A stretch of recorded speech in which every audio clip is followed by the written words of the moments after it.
I was a recent graduate, desperate for employment. I had sent out countless resumes and attended numerous interviews, but nothing seemed to be working out. I was starting to lose hope when one day, while scrolling through job postings on Craigslist, I stumbled upon an intriguing ad. The ad promised a high-paying position with flexible hours and minimal qualifications. It seemed too good to be true, but I was desperate and decided to give it a shot. I sent in my application, and to my surprise, I received a response the very next day. They wanted to schedule an interview immediately. Excited by the opportunity, I eagerly accepted the interview invitation. The address they provided led me to a small office building in a secluded part of town. As I entered the building, a sense of unease washed over me.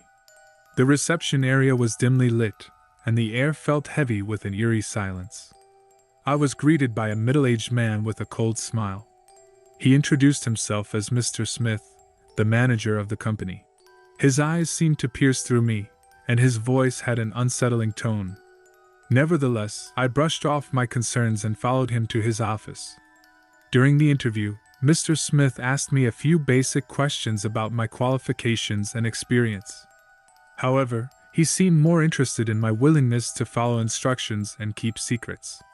He emphasized the importance of loyalty and confidentiality, without providing any details about the job itself.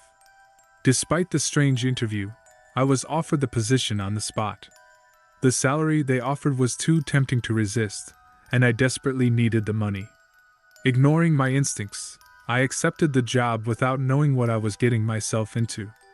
On my first day at work, I arrived at the office with a mix of excitement and apprehension. The building had an ominous atmosphere, with dim lighting and a constant low hum in the air. The other employees I encountered seemed distant and wore blank expressions on their faces. As I settled into my desk, I noticed that the tasks assigned to me were cryptic and unrelated to any known industry. I was given a set of instructions that made no sense, like arranging a collection of random objects in specific patterns or deciphering coded messages. There was no explanation or purpose behind these tasks, and I couldn't help but feel a growing sense of unease.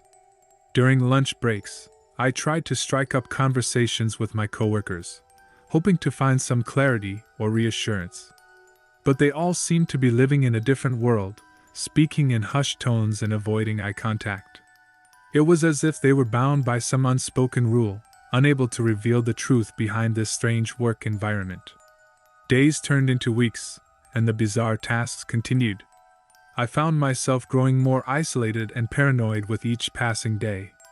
The office became a breeding ground for anxiety and fear. I couldn't shake the feeling that something sinister was at play, that I had stumbled upon a dark secret. One night, unable to sleep, I decided to do some research on the company. I scoured the internet, digging for any information I could find. To my horror, I discovered that the company was a front for a secretive cult.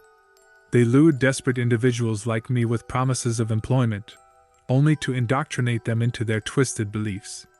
The cult's practices involved rituals and sacrifices, all performed under the guise of the cryptic tasks assigned at work. The employees were not just workers, they were devotees, blindly following the orders of their deranged leaders. The high-paying salaries were a means to keep them trapped and dependent on the cult. Realizing the danger I was in, I knew I had to escape. But leaving the cult was not as simple as quitting a job. They had eyes everywhere, monitoring every move. I had to be careful, strategic, and find a way to break free without arousing suspicion. Over the next few weeks, I meticulously planned my escape. I gathered evidence of the cult's activities, documenting everything I could find. I reached out to a journalist I trusted, providing them with the information and begging for their help. Finally, the day of my escape arrived. I waited for the perfect moment, when the cult leaders were preoccupied with one of their rituals. With my heart pounding in my chest, I slipped out of the office unnoticed, carrying the weight of the horrifying truth I had uncovered. I met with the journalist in a safe location, sharing my story and the evidence I had collected. They assured me that they would expose the cult and bring them to justice. It was a small comfort, knowing that my ordeal would not be in vain. Months later, the news broke. The cult was exposed, and its leaders were arrested. The story sent shockwaves through the community, revealing the dark underbelly of the seemingly ordinary office building. But the experience left deep scars on my psyche. I couldn't shake the memories of the strange tasks, the eerie atmosphere, and the feeling of being trapped in a nightmare. It took time and therapy to heal, but the horror of that job would forever haunt me. So, if you ever come across a job posting that seems too good to be true, remember my story. Trust your instincts, and be wary of the unknown. I've been alone for a long time due to circumstances in my life.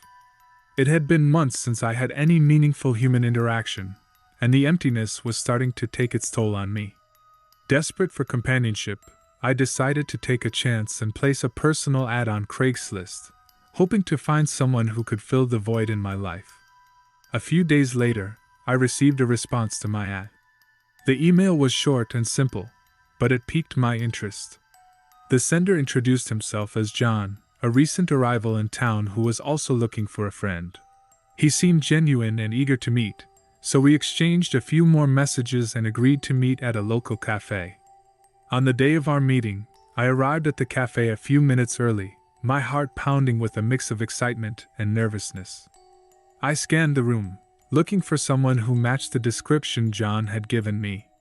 And then I saw him. John was sitting alone at a corner table, his eyes fixed on me as I approached. As I got closer, I noticed something unsettling about him. There was a certain darkness in his gaze, a sinister glint that sent shivers down my spine. But I brushed it off as my imagination playing tricks on me and forced a smile. "Hey, John. It's great to finally meet you," I said, trying to sound as friendly as possible. He nodded, his smile not quite reaching his eyes. "Likewise," he replied, his voice low and almost menacing. We sat down, and the conversation started off awkwardly. John seemed distant, his responses short and cryptic. I tried my best to keep the conversation flowing, but there was an uncomfortable tension in the air. It felt like there was something lurking beneath the surface, something dark and dangerous. As we talked, John's behavior became increasingly erratic. He would suddenly shift from being quiet and withdrawn to erupting into fits of laughter that sent chills down my spine. His eyes, once filled with that sinister glint, now seemed empty and soulless. I couldn't shake the feeling that I was in the presence of a maniac. I desperately searched for an opportunity to leave, but John seemed to sense my unease and became even more unnerving. He leaned in closer, his voice barely a whisper. "You know, I've been watching you for a while now," he said, his words dripping with malice. My heart raced, and a cold sweat broke out on my forehead. How could he have been watching me? What did he want from me? Before I could react, John's demeanor shifted once again. He leaned back in his chair, a twisted smile spreading across his face. "But don't worry," he said, his voice now filled with a sadistic glee. "I think we're going to be the best of friends." Fear gripped me like a vice. Every instinct in my body screamed at me to run, to escape from this deranged man sitting across from me. But I knew that any sudden movement would only provoke him further. I mustered up all the courage I had left and calmly excused myself to use the restroom. As I walked away, I could feel John's eyes burning into my back, his presence looming over me like a dark cloud. In the safety of the restroom, I frantically dialed the police, my hands trembling as I explained the situation. They assured me that help was on the way and instructed me to stay put until they arrived. Minutes felt like hours as I anxiously waited for the police to arrive. Every sound outside the restroom door made my heart skip a beat. I was trapped, vulnerable, and at the mercy of a maniac. Finally, the sound of sirens filled the air, and a wave of relief washed over me. The police stormed into the cafe, apprehending John before he could do any harm. It turned out that he had a history of violence and had been on the run from the law. As I gave my statement to the police, I couldn't help but reflect on the terrifying encounter. I had come so close to falling into the clutches of a madman, all in my search for companionship. It was a chilling reminder that evil could lurk in the most unexpected places, disguised as a friend. From that day forward, I became more cautious, more wary of the people I met. The terrifying feeling left by that encounter will never completely fade, but it serves as a constant reminder to trust your instincts and be vigilant in the face of danger.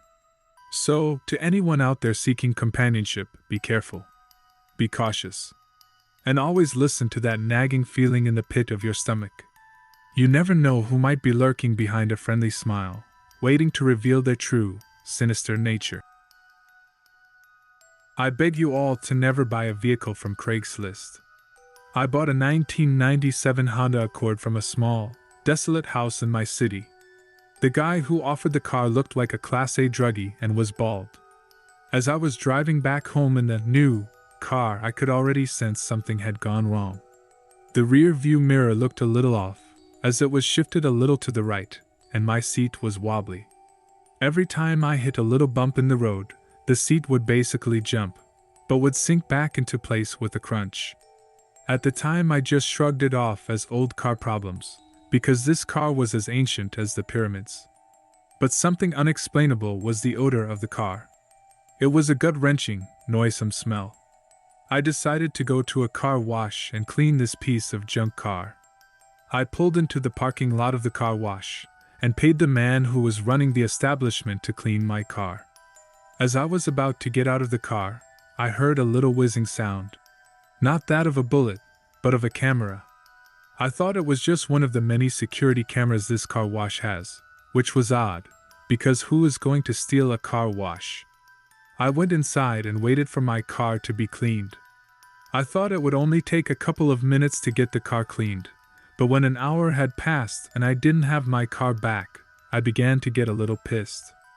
I walked out of the car wash to see where my car was, and that's when I saw 4 squad cars and a coroner's vehicle blocking the entrance to the parking lot. Next to the police cars was my car with the doors wide open and a white tarp over the ground. I ran over to see what was happening with my car and why they were going through it. I yelled to them, "Hey, that's my car, what are you doing?" The car wash man said, "That's the culprit, get him." The officers swiftly put me in cuffs and placed me in the back of a squad car.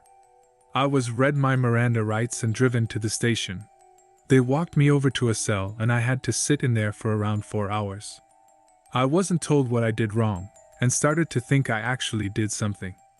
After the 4 hours passed, an officer pulled me from the cell and brought me into the interrogation room. The officer uncuffed me and I sat down on the cold chair. A detective came in the room with the officer, and that's when they told me what happened. The dealer who sold me this car was on the FBI's wanted list. He is wanted for over 40 murders. The car he sold me contained the remains of his last victim. The whizzing sound that I heard was a camera hidden in the mirror. He was watching me. He even had a location tracker stuck in the trunk. I was going to be his next victim. The head was stuffed under the seat. They asked me for extra information, and I pulled up my phone and opened Craigslist. I looked for his account, and there was nothing there. Not even the advertisement for the Accord. It's been about 2 weeks since the incident, and I haven't been able to shake the fact that I've missed death by being arrested. If I hadn't gone to the car wash, who knows what he would have done to me? Law enforcement currently have no leads on this man. He could still be out there, plotting his next murder. I was always fascinated by unique collectibles, so when I stumbled upon an ad for a vintage doll with a mysterious past on Craigslist, my curiosity got the best of me. The ad warned of strange occurrences surrounding the doll, but I brushed it off as mere superstition. Little did I know that this decision would lead me down a path of terror and unimaginable horror. The doll, described as a rare find from the early 1900s, had an air of mystery that drew me in. Despite the seller's warnings, I couldn't resist the allure of owning such a unique piece. I contacted the seller and arranged to meet at a secluded location. As I approached the meeting spot, a chill ran down my spine. The area seemed desolate, with an eerie silence engulfing the surroundings. Ignoring my unease, I met the seller, a middle-aged man with a somber expression. He handed me the doll with a cautionary look in his eyes. "Be careful," he warned. "This doll has a dark history. It's best not to disturb its past." I thanked him, trying to mask my growing apprehension, and hurried back home. Once inside, I carefully examined the doll. Its porcelain face wore a permanent, unsettling smile, and its glassy eyes seemed to follow my every move. I placed it on a shelf in my living room, hoping to display its unique charm. That night, as I lay in bed, I heard a faint whisper in the darkness. At first, I dismissed it as my imagination playing tricks on me, but the whispers persisted, growing louder with each passing night. They seemed to emanate from the direction of the doll, filling the room with an otherworldly presence. One evening, as I sat in the living room, engrossed in a book, I noticed something out of the corner of my eye. The doll had moved. It now sat on the edge of the shelf, its head turned towards me. My heart raced, and a shiver ran down my spine. I couldn't believe what I was seeing. Fear gripped me, but curiosity pushed me forward. I decided to delve deeper into the doll's history, hoping to uncover the truth behind its unsettling behavior. Hours turned into days as I scoured the internet and visited libraries, searching for any information that could shed light on the doll's past. Finally, I stumbled upon a newspaper article from the early 1900s. It detailed a series of unexplained deaths that occurred in the same town where the doll was originally found. The victims, all young women, had been found lifeless with an expression of terror etched onto their faces. The article mentioned a local legend, whispered among the townspeople. It spoke of a cursed doll, believed to be possessed by an evil spirit. According to the legend, the doll would bring misfortune and death to anyone who dared to possess it. My blood ran cold as I realized the horrifying truth. The doll I had purchased was the very same cursed doll from the legend. I had unwittingly invited a malevolent force into my home. The occurrences escalated from there. Objects would move on their own, shadows danced in the corners of my vision, and a sense of dread hung heavy in the air. Sleep became impossible, as the whispers grew louder and more menacing, echoing through the walls of my house. I knew I had to rid myself of the doll, to break the curse that had enveloped my life. With trembling hands, I gathered the doll and its accompanying artifacts and drove to the outskirts of town. In the dead of night, I buried them deep in the earth, hoping to sever the connection to the evil that had haunted me. As I returned home, a sense of relief washed over me. The whispers had ceased, and the oppressive atmosphere lifted. It seemed as though I had finally escaped the clutches of the cursed doll. But the horror wasn't over yet. In the following days, I received anonymous letters, filled with chilling warnings and threats. The doll's spirit had not been appeased. It sought revenge for its banishment, and I was its target. I lived in constant fear, never knowing when the doll's curse would catch up to me. Every creak of the floorboards, every gust of wind, sent shivers down my spine. The doll had become a relentless tormentor, a presence that haunted my every waking moment. In the end, I couldn't bear the terror any longer. I made the difficult decision to leave my home, abandoning everything I had known. The doll's curse had claimed my sanity, my peace of mind, and my sense of security. To this day, I live in constant fear, haunted by the memories of that cursed doll.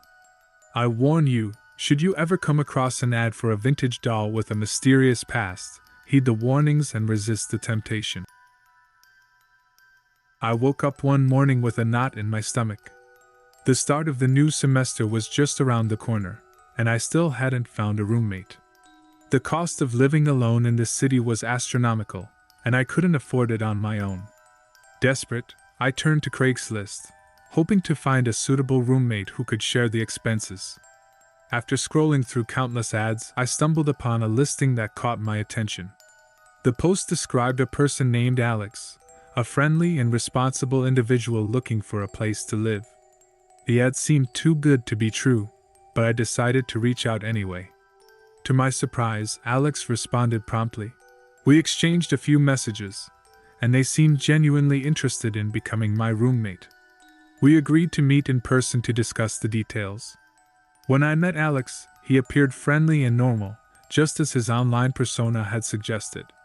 He seemed like the perfect match, and I felt a wave of relief wash over me. We moved in together, and everything seemed fine at first. Alex was helpful around the apartment, and we even became friends. But as time passed, I started noticing strange and unsettling behavior. It started with small things, like Alex always keeping his bedroom door locked and never allowing me inside. I brushed it off as a personal quirk, but it gnawed at the back of my mind. One night, I woke up to the sound of muffled voices coming from Alex's room.